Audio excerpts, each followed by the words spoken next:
안녕하세요. 백두산 금융연구소의 백두산입니다. 11월 13일 일요일 밤 10시 56분입니다. 즐거운 주말 보내고 계시죠? 저는 월요일 아침에 좀 편안한 시간을 보내기 위해서 지금 미리 녹화를 하고 있습니다. 그래서 월요일 날 아침에는 영상 안 올라갈 거고요. 월요일 날 저녁에 뵙도록 할게요. 자, 그래서 미국 증시 살펴볼 건데 보시다시피 이렇게 또 다시 강하게 상승 마감을 했습니다. 이 목요일 날 CPI 7.7%인가 나와서 긴축 우려가 좀 사라지고 나서 긴축 우려가 좀 다소 좀 누그러들고 나서 그 급등을 했었죠. 급등하고 나서 이제 좀 하루 정도 좀 쉬어가나 싶었는데 쉬지 않고 계속해서 미국장은 달리는 모습을 보여주고 있습니다.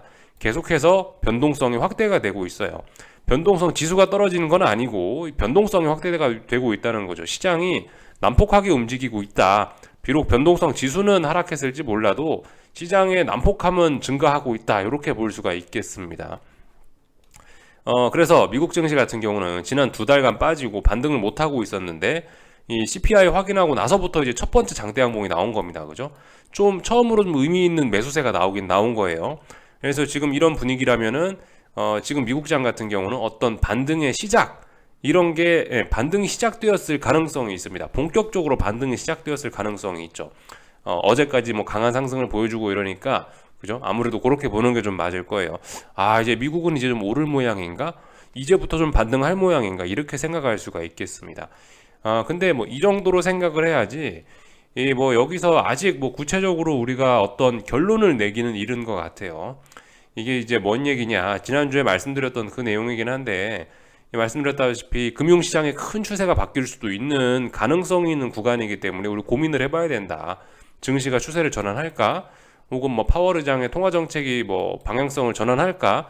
이런 거 좀 고민해봐야 되는 시기라 말씀드렸는데 지금 뭐 어제 미국이 뭐 이런 거 하루 보고 우리가 어떻게 될 것이다라고 이렇게 뭐 결론을 내릴 수 없다라는 겁니다. 계속해서 말씀드리지만 지금은 어떤 좀 고민을 해볼 때인 것 같아요. 지금의 움직임들이 전부 다 속임수일 수도 있거든요. 무슨 속임수가 저렇게 강하냐 싶지만 저런 속임수 정도는 사실 이 금융시장 역사를 보면 생각보다 흔합니다. 그렇기 때문에 아무튼 좀 잘들 어쨌든 이 지금 변동성 커진 거에 너무 현혹되지 마시고 이 차분하게 머릿속에 그냥 생각만 해보시는 게 가장 좋을 것 같아요. 앞으로 어떻게 될까 본인만의 시나리오를 세워보시고 하는 게 일단 가장 좋을 것 같습니다. 뭐 지금 상황에서 굳이 뭐 계좌를 열어보고 뭐 내가 매매를 하면 모르겠는데 나 매매 안 한다 그러시는 분들 같은 경우는 뭐 어쨌든 똑같이 뭐 주문창 열어볼 거 없고 계좌창 굳이 볼 거 없죠, 그죠? 그런 거 볼 시간에 차라리 이제 증시에 대한 고민 혹은 그냥 밖에 나가 가을을 좀 더 즐기시면은 되지 않을까 싶습니다. 하여튼 지금은 어떤 이 명확한 미래에 대한 결론이 난 시기는 아니고 어떤 새로운 가능성이 열리면서 그죠? 이 가능성이 어떻게 될까 이제 그런 걸 생각해보는 그런 구간이라고 말씀을 드리고 있습니다. 뭐 사실 어젯밤 그래서 금요일 날 밤 같은 경우는 아니, 특별한 이슈도 없었고요. 그냥 지난주에 CPI가 잘 나왔다는 거에 대한 반응이 환호가 연속적으로 그냥 일어나고 있는 그 연장선상에 있는 거라 보시면 되겠죠. 뭐 하여튼 특별한 건 없습니다. 그런 상황이고 뭐 사실 그래서 저도 뭐 딱히 뭐 이야기할 만한 게 하여튼 없는 것 같아요. 조금 전에 미국장 기술적 분석 이야기한 거로 이제 뭐 거의 뭐 끝난 거죠, 사실. 어젯밤 미국 그래서 나스닥이 어떻게 됐냐? 연속적으로 쉴 수도 있었는데 올랐다. 안 쉬고 올랐다.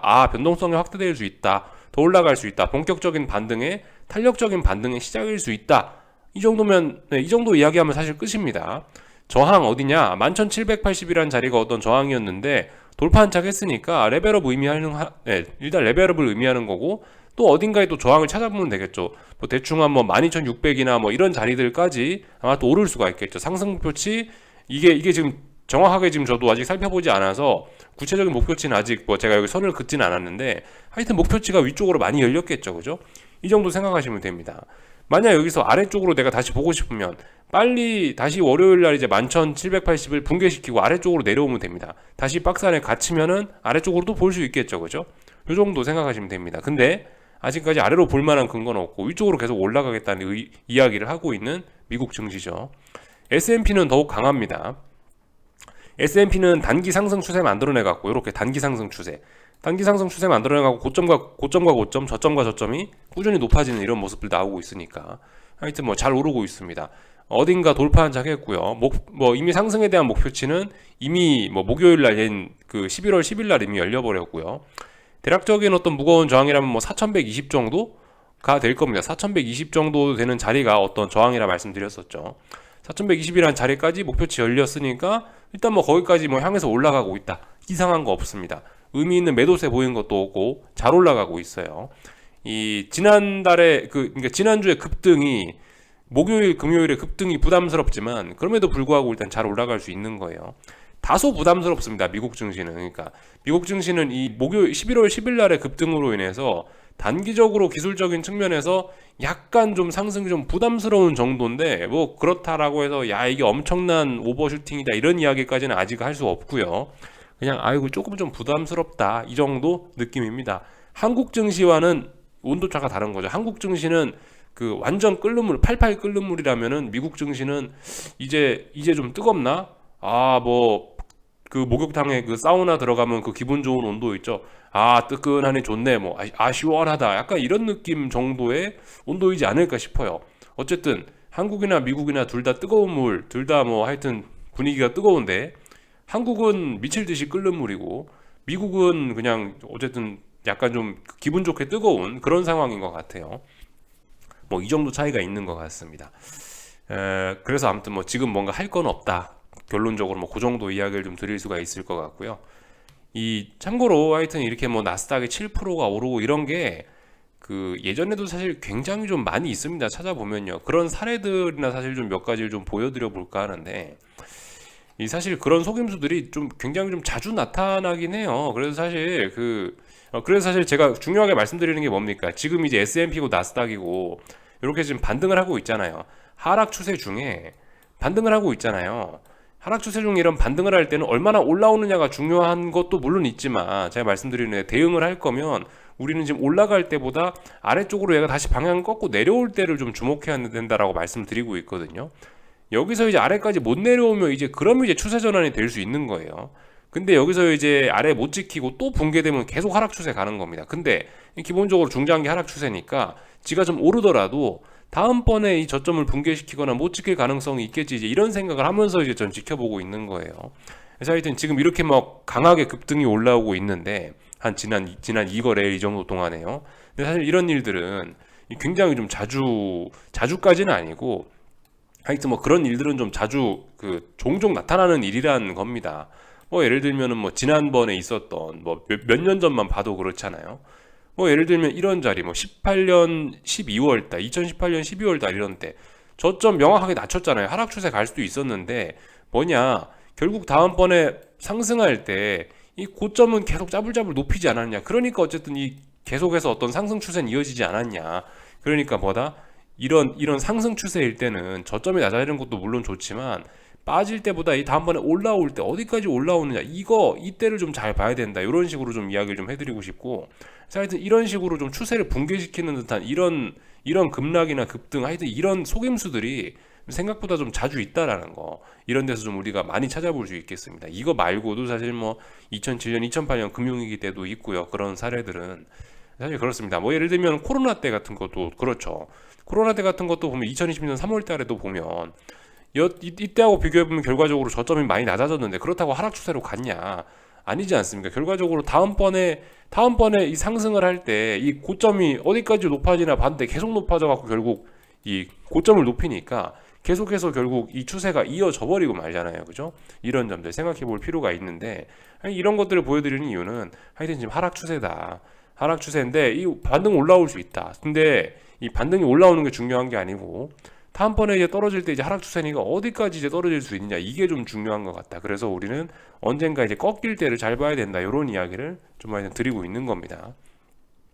또 그리고 하여튼 이 7% 혹은 뭐 5% 6% 상승 이런 거에 관해서 이제 굉장히 좀 충격을 먹으신 분들이 좀 많으실 텐데 사실 그런 사례들은 여기 뭐 예전에 이제 좀 변동성이 확대됐던 미친 시기에 2008년 2009년 금융위기 때 이런 때 보시면은 변동성이 뭐 말씀드렸다시피 이런 경우가 굉장히 좀 자주 있어요.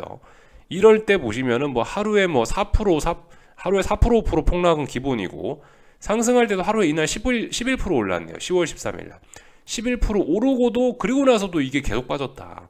이런 것들 좀 생각해 보실 수가 있겠습니다. 뭐 예를 들면 이런 자리도 일일 상승률이 뭐 6% 7% 되는 날이 종종 보여요. 3% 4% 상승하는 날도 자주 보이고요. 근데 이게 어쨌든 일일 상승률이 크다는 거에 대해서 이런 거에다 대고 우리가 현혹될 필요가 없다는 겁니다.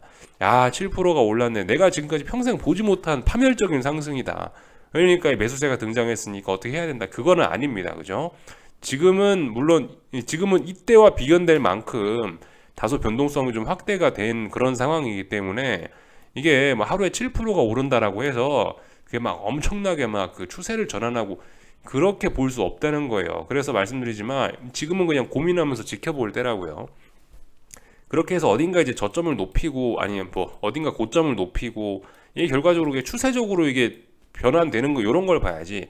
하루에 7% 올랐다, 뭐 하루에 5% 올랐으니까 야 이제 난리 났다, 뭐 그렇게 보면 안 된다라는 겁니다. 그래서 아무튼 앞으로 이보다 더한 일은 사실 좀 이제 굉장히 좀 많이 나타날 수 있어요. 좀 그런 점들 좀 우리가 좀 생각을 이제 좀 그런 데에도 우리가 좀 적응을 좀 해야 될 필요가 있을 것 같습니다. 하여튼 지금 최근에 뭐 3, 4% 빠지는 일이 많았는데 이번에 만약에 이제 진짜 뭐 저의 생각대로 계속해서 시장이 더 빠진다면은 이제 말씀드렸다시피 5%, 6%, 7% 하락이 자연스러운 그런 상황이 나타날 수 있다고요. 그때 되면 빅스가 34를 넘어가 있는 그런 상황이겠죠. 그죠? 빅스가 34 넘어가 있는 그런 상황에서는 하루에 뭐 5, 6% 이상 움직이는 게 자연스러운 그런 상황으로 나타날 수 있다고요. 하여튼 그래서 그 자꾸 뭐 이야기가 뭐 했던 얘기 또 하는데 뭐 지난번에 7% 올랐다, 5% 올랐다, 너무 그렇게 신경 쓰지 마시라는 거. 큰 추세 보면 된다. 뭐 이런 이야기를 좀 드리고 싶고요. 한 가지 사례만 좀 더 보여드리고 싶네요. 굉장히 좀 인상적이었던 것 같아서. 하여튼 그 추세는 뭐 계속된다. 한 가지 말고 참 두 가지 보여드릴게요. 하나는 요거예요. 하나는 요거.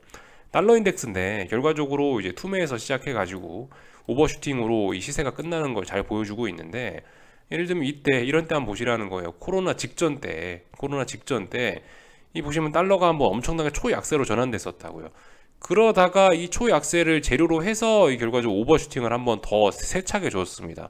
저는 개인적으로 지금 세상이 약간 이렇게 될 가능성이 좀 있는 것 같아서 지금 일단 이렇게 될 수도 있다라고 생각을 해서 여러분들께 지금 지켜보자라고 말씀을 드리는 거예요.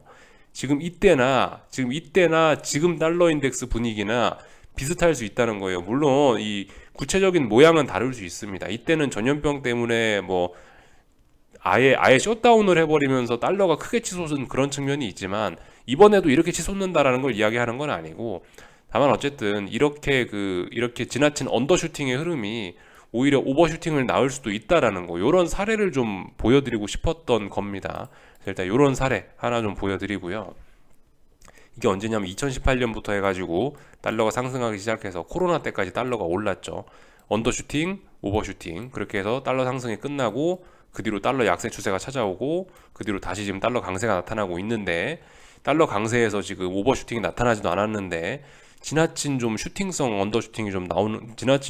하락이 나오는 것 같고 이게 진정으로 아래쪽으로 얘를 죽일 게 아니라면은 오버슈팅으로의 어떤 그쵸, 씨앗이 될 수 있다는 가능성 저는 이제 그런 걸 좀 염두를 하고 보고 있다는 거예요. 이거 2008년 금융위기 때 같은 때도 잠깐 보시면은 아주 그런 그 골 때리는 사례가 여기도 있긴 있습니다. 2008년 금융위기 때 같은 경우도 보시면 금융위기 나기 직전에 갑자기 달러가 초약세를 보여요. 달러가 초약세를 보이면서 이렇게 투매가 한번 나옵니다. 투매가 나오더니 세상에 다음번에 이렇게 올라갔어요. 제가 좀 전에 보여드렸던 그 2018년 19년 사례보다 어쩌면 지금은 이런 게 더 비슷할지도 모르겠어요. 이런 느낌으로 좀 갈지도 모르겠다라는 생각이 들긴 합니다. 2008년 2009년 금융위기 때 달러 인덱스 모습인데요. 그때도 그랬다라는 거죠. 그때도 가만 보시면은 이 달러 강세가 어마어마하게 지속되다가 부담스러우니까 이 투매 한번 나오고 단기적으로 투매가 오히려 오버슈팅을 더 만들어내 갖고 이때 금융위기가 이 피크를 찍고 하여튼 세상이 그 다음부터 이 이후부터 시장이 좀 안정적으로 변했다. 요런 거 좀 하나 좀 보여드리고 싶었어요. 그래서 하여튼 그 이야기 하다 보니까 자꾸 이야기 좀 그 옆으로 새는데 제가 아까 두 가지 사례 보여드린 냈죠. 원래 이건 말 안 하려고 그랬는데 하여튼 이거 하나까지만 보고 말겠습니다. 그래 코스피하고 달러 인덱스 보여드리려고 한 건데 결과적으로 그런 사례들이 좀 많이 있긴 한데 지나고 나서 보니까 좀 그렇다라는 거죠. 이 코스피인데 이 기억하시는 분들 아마 많이 계실 거예요.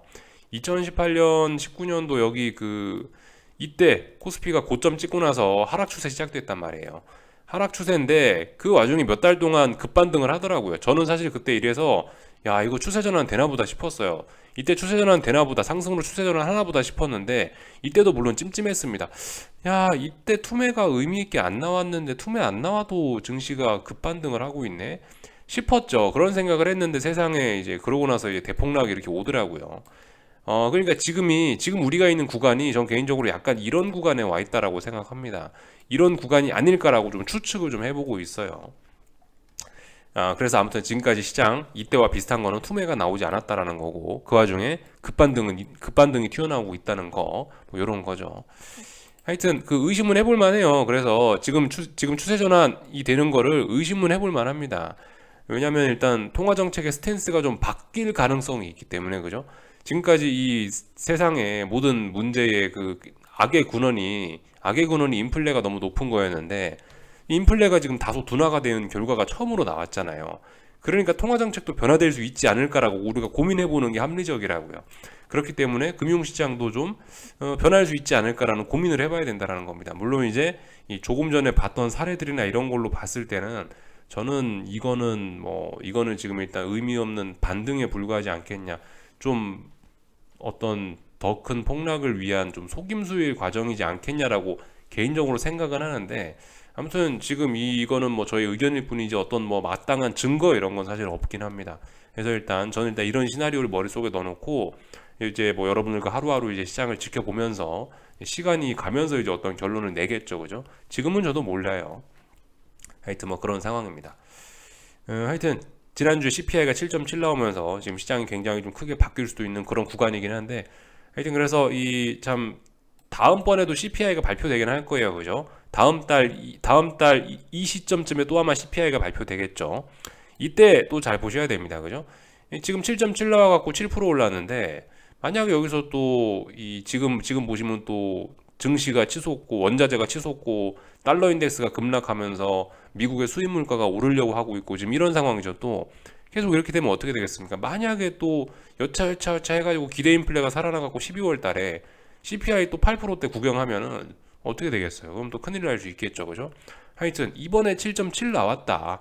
근데 다음번은 지금 알 수 없다. 지금 분위기로 봐서는 인플레가 이게 지금 이 시장이 급등하는 꼬라지를 봐서는 인플레와의 싸움이 이게 갈 길이 멀다라는 생각이 좀 번뜩 들기도 하더라고요. 예. 그래서 실제로 금요일 날, 그러니까 지난주 보시면은 실제로 그래 구리가 급등을 했고요. 국제유가 같은 경우도 빠지다 말하고 지금 국제유가도 95달러를 넘지 못해서 지금 아직도 하락 추세 중이다라고 제가 이야기는 해드리고 있는데, 지금 심지어 국제유가마저도 지금 보시면 이렇게 하반경 지수는 오래 보이고 있고 얘도 지금 추세 전환 하려고 지금 하는 그런 모습이 좀 보이고 있거든요. 물론 지금 이제 계절적으로 국제유가는 비수기에 접어들긴 합니다.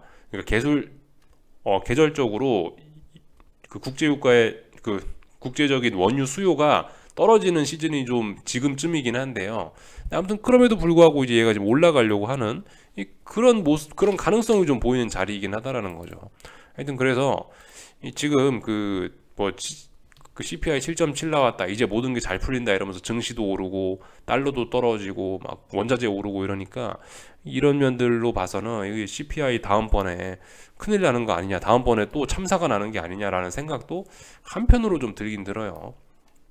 뭐 이 정도 뭐 이야기 해드리면 될 것 같고, 하여튼 뭐 특별한 거는 뭐 없는 것 같습니다. 하여튼 뭐 다음 주라 해야 되나 이번 주라 해야 되나 경제지표 발표도 특별한 거 없고요. 그래서 뭐 하여튼 특별한 이슈가 아무것도 없어요. 그래서 지금 이 워낙 숨가쁘게 이제 10월 말에서부터 하고 11월 중순까지 정말 숨가쁘게 이 수많은 이벤트들을 소화하면서 왔습니다.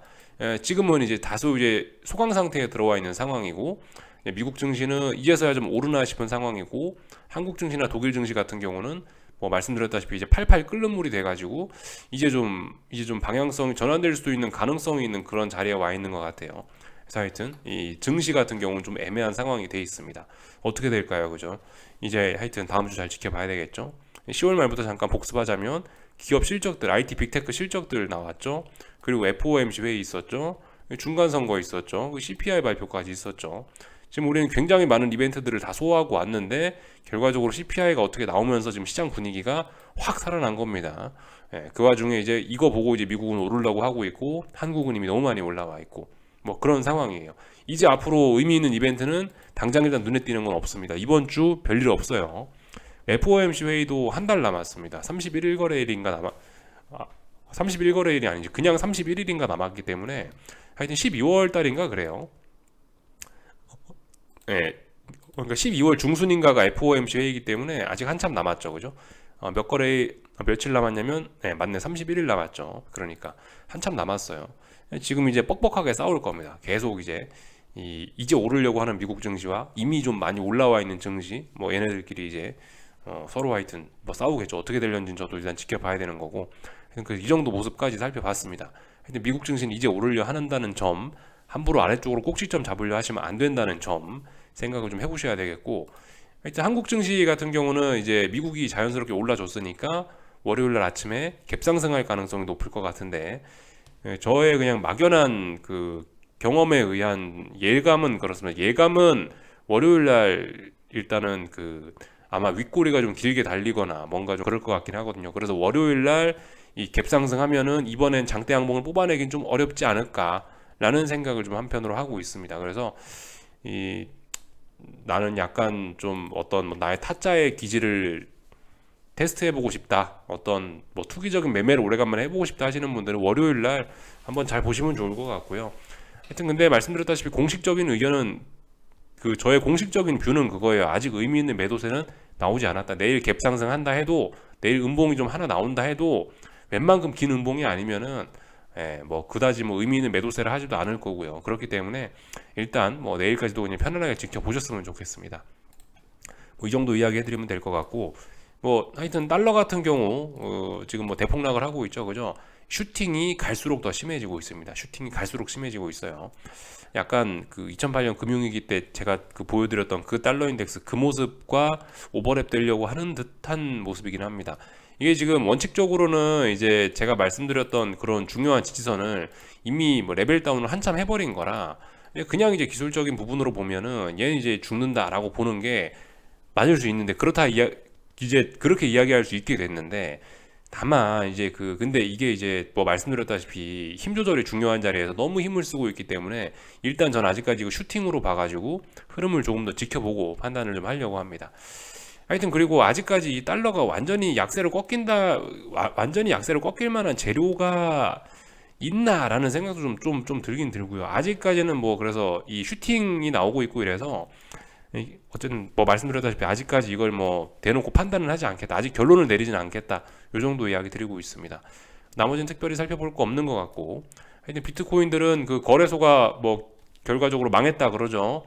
그것 때문에 급락하고 있는데 이것도 하여튼 좀 신경 쓰긴 써야 될 것 같아요. 그러니까 지금 거래소 망한 재료를 시장이 애써 무시하고 있는 듯한 느낌은 있습니다.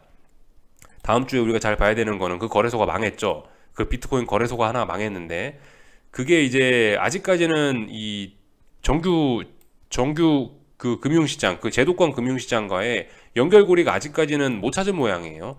근데 연결고리 있나 없나 그래서 이게 전이 되는지 안 되는지 우리는 이 시장 반응 이런 부분 이런 측면에서 좀 뉴스 기사를 좀 예의 좀 주시할 필요가 있겠습니다. 이런 부분 좀 관심 있으신 분들 좀 기사 나오는 거 잘 좀 보고 계시면 좋을 것 같고요. 하여튼 악재이긴 악재예요. 지금 시장이 좀 의도적으로 무시하는 듯한 느낌이 있어 그렇지 악재는 악재니까 이거 한번 일단 잘 지켜보자고요. 지금 뭐 나머지는 눈에 띄는 악재는 없습니다. 이제 그죠? 지금 FTX인가 그거 지금 비트코인 거래소 망한 거 이거 말고는 일단 당장 눈에 띄는 악재는 없습니다. 지금 갑자기 지금 시장이 환호를 하면서 뭐 하여튼 그런 상황이라서요. 네. 그래서 꼭지점 잡으시려 하시면 안 된다는 거 한 번 더 강조 드리면서 뭐 이쯤에서 좀 마칠게요. 궁금한 거 리플 남겨주시고요. 다음 주도 성투하시기 바랍니다. 여기서 마치겠습니다. 궁금한 거 리플 남겨주시고 마칠게요.